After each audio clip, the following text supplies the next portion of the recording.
I never thought a phone call could change my life so much, but that's exactly what happened. One crisp autumn afternoon in Chicago, I noticed my phone ringing with an unknown number. I almost ignored it, but something made me pick it up. When I answered, I recognized the voice immediately, even though it had been years. "Samantha, it's Isabella," she said, sounding both formal and something else I couldn't quite figure out. "Isabella," I replied, trying to keep calm. "What's going on?" Isabella, my sister who I hadn't spoken to in years, was calling to tell me our grandmother had died. The news itself was shocking, but the way she said it made me feel like there was more to it. "I just wanted to let you know," she said with a hint of mockery. "I'm sure you're busy with your modest life." I could almost hear her smirking through the phone. Her words hurt, but I tried not to show it. "Thank you for telling me. I'll make plans to come." Her words not only hurt, but also brought back many memories. Growing up, Isabella was always the favorite. She had our father's approval and seemed to get everything easily. I, on the other hand, was often overlooked, no matter how hard I tried. Isabella and I hadn't spoken much in years. After she had stolen my fiancé, David, from me, I cut ties with her and the rest of my family. It wasn't just about the betrayal. It was about the unfair treatment I had always felt. David had been my fiancé, the love of my life, and we had plans together until Isabella, with her charm, got involved. David left me for her, and I was heartbroken. It wasn't just about losing him, it was a betrayal that left deep scars. Our family was always divided. Our father favored Isabella because she was like him. My mother, though caring, was often stuck in the middle. She tried to support me, but it was clear Isabella was the favorite. After the breakup, I chose a different path. I left my job as a school administrator to focus on raising my daughter, Lily. My husband, John, was a supportive tech executive who loved me for who I was. We had a cozy home in the suburbs and a life full of love. Lily, our 6-year-old daughter, loved drawing and even had a popular YouTube channel where she shared her artwork. Despite the happiness in my personal life, Isabella's call brought back a flood of old emotions. The idea of going back to the family home for the funeral made me nervous. I hadn't been there in years, and the memories were mixed. Our grandmother had always been kind and supportive. Her death marked the end of an era, and Isabella's call felt like I was being pulled back into a world I had tried to leave behind. I spent the next few days getting ready for the trip. The thought of seeing Isabella again filled me with a mix of dread and anticipation. It wasn't just about the funeral, it was about facing the family issues that had shaped so much of my life. I couldn't shake the feeling that Isabella's call had more to it than just the news of our grandmother's death. On the day of the funeral, I stood in front of the old family home. It looked exactly the same, yet different. It was like the walls held the echoes of our childhood, the laughter, the fights, the dreams, and the disappointments. Inside, the atmosphere was heavy with grief and memories. I saw familiar faces, some sad and others with hidden motives. As I moved through the crowd, I saw Isabella, her eyes scanning the room with practiced indifference. She was surrounded by people who seemed to hang on her every word, her charm still strong. I watched her with unease. Despite the years and distance, it felt like we were still in the same old struggle. Isabella's presence was a stark reminder of the family dynamics that had always been part of my life.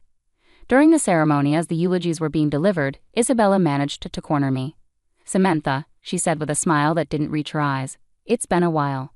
I forced a smile and replied, "Yes, it has. How have you been?" "Oh, she replied, her voice dripping with fake sweetness. "Life has been interesting." I could sense the undertone in her words, the same old rivalry that had never really gone away. Looking at her, I realized this reunion wasn't just about mourning our grandmother, it was about facing the past, the betrayals, and the choices that shaped our lives. Little did I know this encounter would lead to revelations that would challenge everything I thought I knew about my sister and our family. The days leading up to the funeral were tense and filled with unresolved emotions. I tried to focus on my family, John, Lily, and our daily routines, but I couldn't ignore the upcoming reunion with Isabella and the family I had distanced myself from. The familiar, painful echoes of the past were all too real. On the day of the funeral, the air was thick with grief and unresolved emotions. The family home was filled with relatives and friends, all paying their respects. The house, with its worn charm, seemed to watch over us like an old friend holding secrets. The walls felt heavy with the weight of past arguments, laughter, and hidden truths. As I entered the living room, I felt Isabella's eyes on me, her presence as imposing as ever. Her polished exterior masked the deep-seated rivalry that had always existed between us. She soon approached me again, her smile more genuine but still carrying an edge. "I've been meaning to catch up," Isabella said, her voice curious. "It's been a while since we've had a chance to talk." I forced a smile, trying to keep my emotions in check. "Yes, it has. How have things been for you?" "Oh, Isabella replied with a wave of her hand. "Busy, but good. I'm sure you've heard from the family about how things have been for me." I nodded, though I wasn't sure what she meant. The last I heard, Isabella was living a luxurious life in Los Angeles. The stories I heard painted a picture of success and perfection, but I knew better than to believe them completely. During the wake, Isabella flaunted her perceived success. She talked about her life in Los Angeles, her upscale lifestyle, and her supposed achievements. It was as though she was trying to outshine everyone to prove her life was better than mine. I watched her with a mix of curiosity and irritation. I knew beneath her confident facade was a tangled web of lies and manipulations. It was hard to ignore her mentions of David Parker, my former fiancé and now her ex-husband. Her casual references to him, her attempts to show she was unaffected by their failed marriage, felt like salt in an old wound. David had once been the center of my world. We had planned a future together until Isabella, with her charm, had stolen him away. The betrayal left me heartbroken and disillusioned.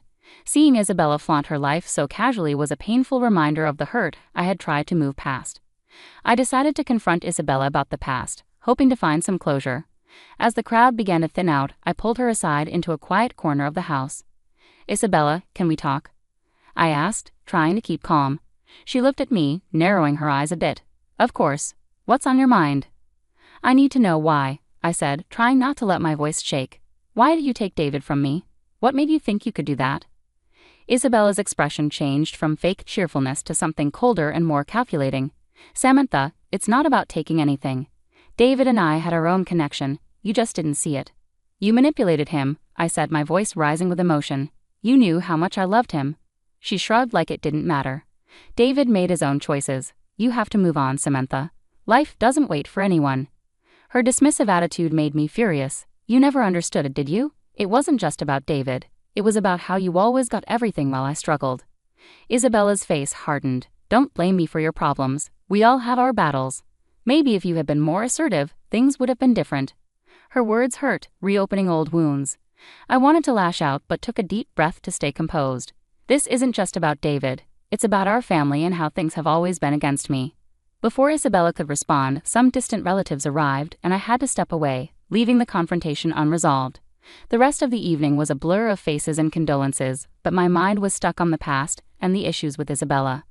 The next day, as the funeral ended, I felt both relieved and worried. The family problems were still there, and I knew there was more to uncover. Isabella's perfect life was starting to crack, and I was determined to find out the truth. I left the funeral with a heavy heart but a new sense of purpose. There was more to the story, and I was ready to face it. The confrontation had set the stage for deeper revelations, and I was ready to uncover the lies and deceptions that had shaped our lives. In the days after the funeral, everything felt strangely calm. I kept replaying my confrontation with Isabella, trying to make sense of it. The family issues were still unresolved. My mother's apology was nice, but it didn't fix the years of problems. John and Lily were my support during this tough time. They sensed my distress but chose to offer comfort rather than prying into my troubles. Lily, with her innocent curiosity, continued to pour her heart into her YouTube channel, sharing her drawings with the world. Her joy was a bright spot amidst the darkness. Soon the next part of this story began. Isabella, always dramatic, took to social media to mock me. Her posts were sarcastic, showing herself as successful while implying my life was dull. It was frustrating to see her trying to belittle my happiness so publicly. That's when Lily's YouTube channel became a tool in this battle. After a particularly cruel post from Isabella, Lily and I decided to use her platform for more than just showcasing her drawings. I helped Lily create a video that countered Isabella's lies, focusing on the positive aspects of our life and subtly addressing the falsehoods Isabella was spreading. The video, though seemingly innocent, had clear references to Isabella's attempts to undermine us. It quickly gained attention, and soon the comment sections of both Lily's channel and Isabella's posts were filled with reactions. People began to see Isabella's facade for what it was, a mask hiding her insecurities and deceptions.